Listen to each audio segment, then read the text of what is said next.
Welcome to another episode of the Hungry Hungarian Hammock Hanger. I like to save weight when I'm out backpacking, and when the weather is, well, warmer than it is outside now, I've been playing around with some no-cook solutions. Just being able to use a spoon and a watertight container like this gelato container, much lighter than taking a stove and a pot and everything else. And it can also be a little faster if done just right.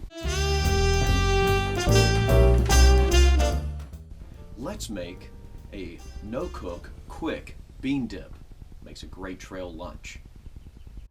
Our shopping list for today: 2 7-ounce cans of verde salsa, 2 cans of black refried beans, garlic powder and cayenne pepper to taste, chipotles already mashed up in adobo sauce to taste, and 1 11-ounce packet of tuna. First, add your tuna to your food processor. Then add your 2 cans of refried black beans. Add your 2 cans of verde salsa.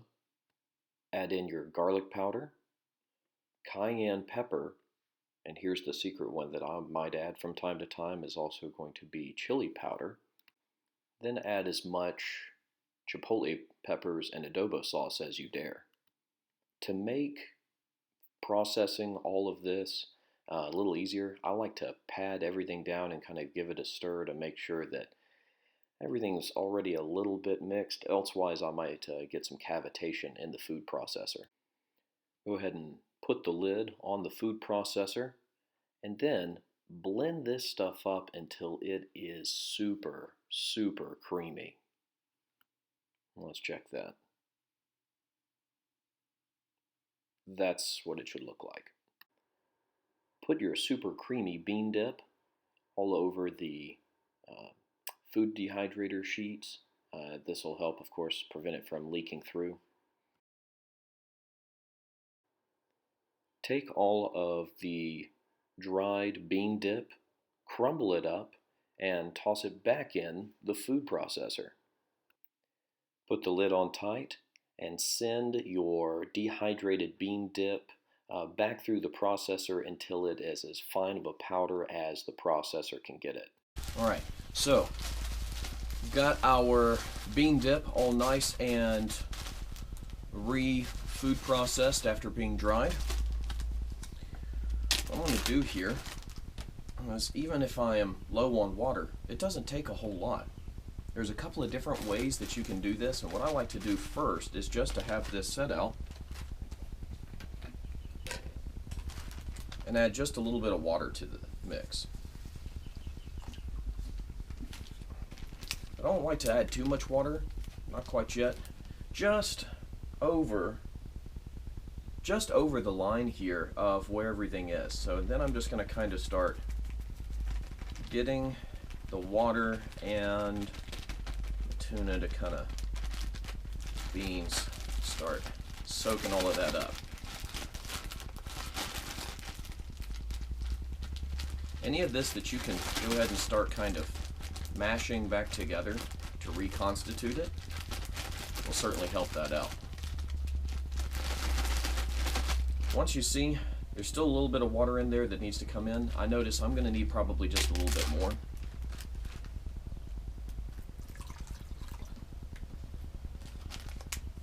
But it's better to add too little at first than too much, or else this is going to be a soupy mess.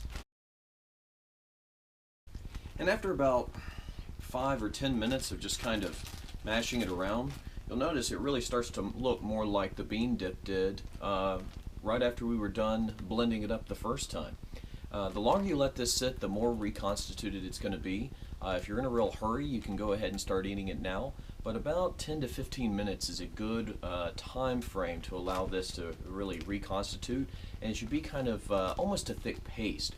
To continue adding some of the calories, I'll bring just a small thing of some Fritos and toss them into the mix. And to make serving easy, come back to this so I can keep my dish clean.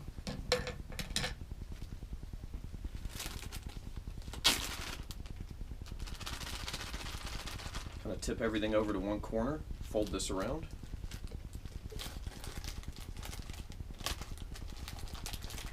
And I can fold the edge of the bag just around like that and go to town. So, all depends upon what you're in the mood for.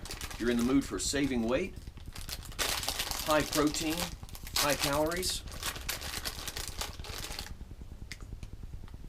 and high in flavor, I recommend the No Cook Quick Bean Dip. I hope that you enjoyed this meal. If you have an opportunity to make it yourself, please post a comment below and give us your thoughts. We look forward to seeing you next time on the Hungry Hungarian Hammock Hanger.